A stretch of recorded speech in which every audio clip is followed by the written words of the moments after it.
on the earth who have such a small view of God that they don't see any need to fear him. And then you've got millions of people who claim to be Christians or followers of Jesus Christ, and yet their lives look nothing like his, and they don't seem to be concerned about it. But maybe the biggest concern with the church today is this apparent lack of the Holy Spirit's power. I mean, when you read the New Testament, you see that the Holy Spirit was supposed to change everything so that this gathering of people who called themselves Christians had this supernatural element about them, the supernatural power about them. But nowadays, can you really tell the difference? I mean, by the actions of a person who calls himself a Christian versus the actions of someone who denies the existence of Jesus. And do you really see the supernatural power at work when the believers gather together for what we call church?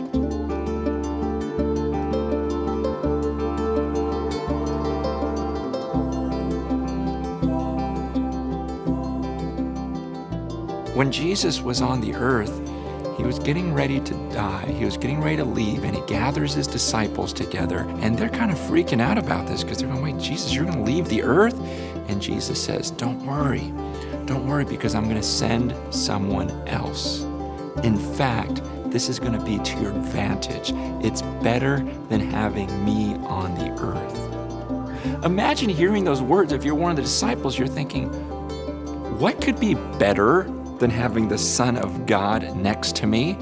I mean, I've seen this guy raise a person from the dead. I've seen him give sight to the blind. I've been walking hand in hand with the creator of the universe, and now you're going to tell me something better? Jesus says, no, this will be better. And in fact, after Jesus dies, he rises from the grave and he gathers the disciples together again.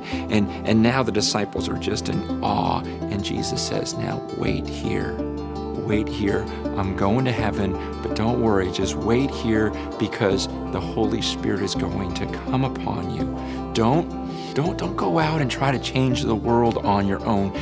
You're going to mess everything up. Stay here and wait, and you will receive power when the Holy Spirit comes upon you, and then you'll be my witnesses to the rest of the world. So they're in this room, and they're praying, and they're going, okay, when's he going to come? When's he going to come? For days and days and days, they're praying, waiting for the Holy Spirit. And then suddenly one day, it says that there was this sound like a rushing wind, so like this hurricane type of sound coming into the room. And then suddenly fire starts coming down from heaven, and it's landing on each of their heads. And you're going, okay, this is it.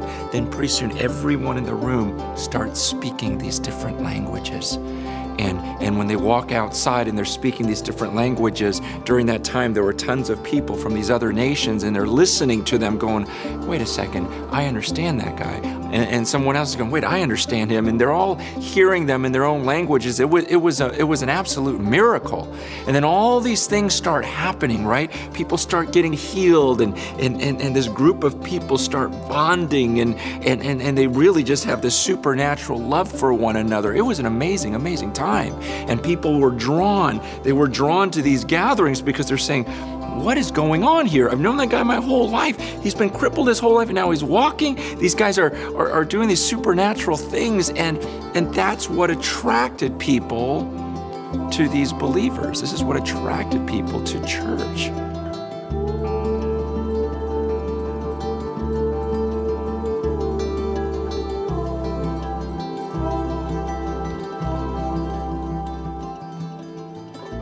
Now jump forward a couple thousand years. Now you go to a building, someone gives you a bulletin, you sit in a chair, you sing a few songs, a guy delivers maybe a polished message, maybe not. Someone sings a solo, you go home. Isn't it the same Holy Spirit that's supposed to be available to us today?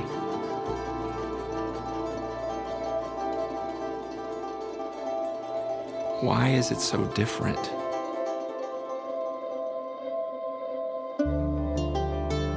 I heard one person say the church nowadays is neither super nor natural. everything's very predictable and everything is expected. You plan, and there's a truth to that. I mean, I feel bad about it, but being around the church culture and even leading a gathering of believers, I've gotten pretty good at predicting what's going to happen in a church service. I can tell you, you know what, hey, this message is going to be a pretty good one. I think most people like it, or actually some people are going to have a problem with this. I'm going to get a lot of emails, oh, the band's going to sing this song, and at the end, they get it all ramped up, and the guitar makes this sound, and everyone's going to just start, just clapping, applauding right here, or I'll go, oh, gosh, she's singing this solo today. I don't think it's gonna be that great. It's everything so predictable. Was that the way it was supposed to happen when Jesus says, no, there's a power. There's gonna be a supernatural power, and you are gonna receive this supernatural power. And it was happening. It was happening. It was seen. It was noticed. In fact, they would say that people were astonished by the boldness of Peter and John. People were astonished by this courage that those early believers had. When Jesus said this power would come upon you, it really did come upon them, and they were powerful beings. Why is it that in the church so many people are weak or defeated, or we get so insecure because we look at ourselves rather than God? It doesn't make sense.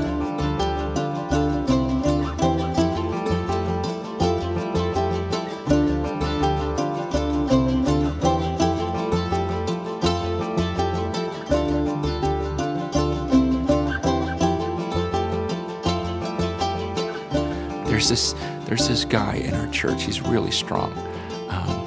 I mean, really strong. Like, he's the strongest guy on earth. Literally, like ESPN did a thing on him where he's the strongest man on earth. He bench presses over 1,000 pounds. I mean, this guy is just thick. And I remember when we baptized him, the guys had to turn him sideways, and it's just, he's huge. But what's crazier is his wife. His wife bench presses over 400 pounds. Okay, so imagine this couple. Okay, what if you saw this couple, and I don't even know what their kids look like, but could you imagine what their kids are like? I mean, wouldn't it be weird if their kids were all scrawny and like, hi? It would be like, are you kidding me? Your dad benches 1,000, your mom benches 400, and you're all scrawny. And man, I feel like that's what happens in the church. We believe in this almighty and just intense being, all powerful. And then he puts this spirit of power in us, and our response is, hi, welcome to church. Here's your bulletin. We'll get you out in an hour. Come back next week. I mean, really? Is that all God intended for us? And listen, I get insecure if I look at myself.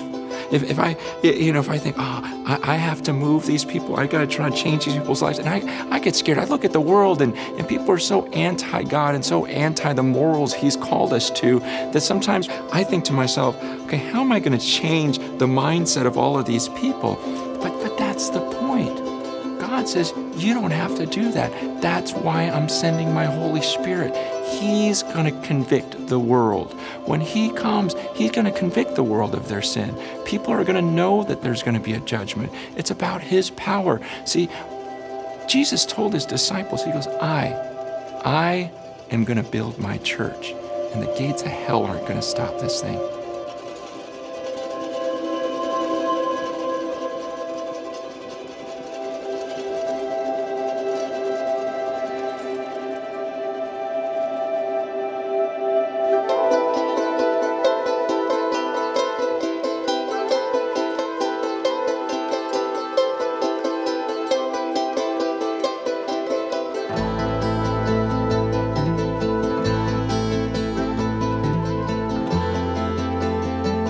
Even when you gather together in your families, is it predictable? I mean, or aren't family reunions those things where you never know what's going to happen? I mean, I'm guessing it's not, I know what's going to happen.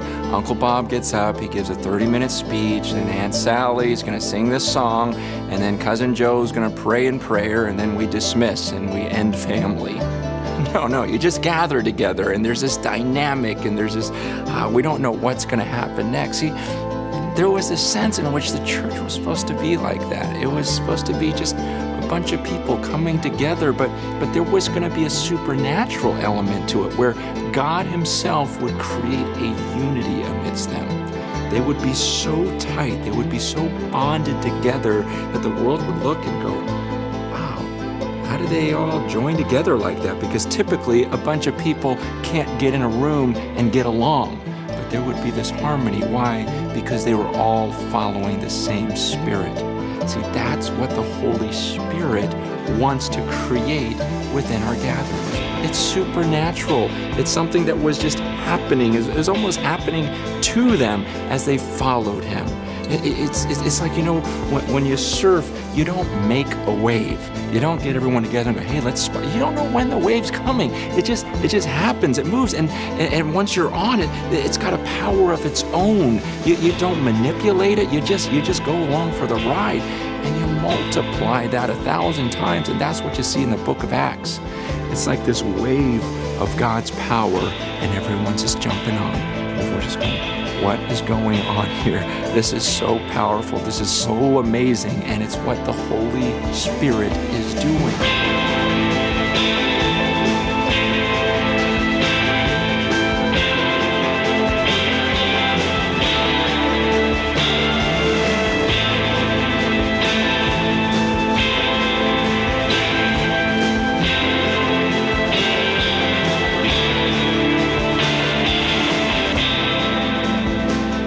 See, this is what God wants today.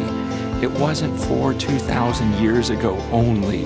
It's for right now. The Holy Spirit wants to lead us. He wants to lead us into something deeper.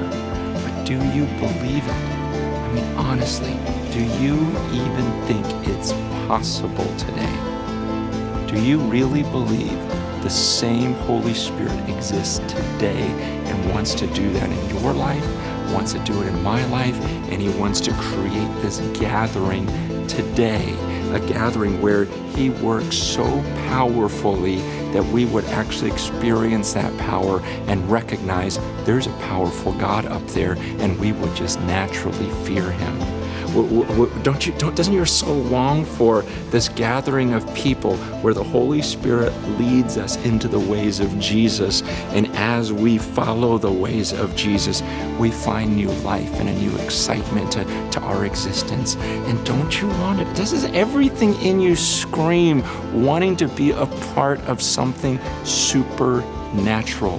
That you know the Holy Spirit is leading, and he creates this unity amidst this body of followers of Jesus.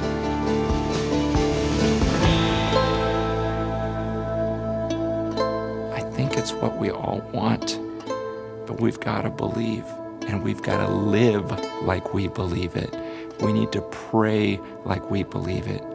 I mean, what would the church look like today if we really stopped taking control of it and let the Holy Spirit lead? I believe this is what we all want. And I believe this is exactly what the world needs to see.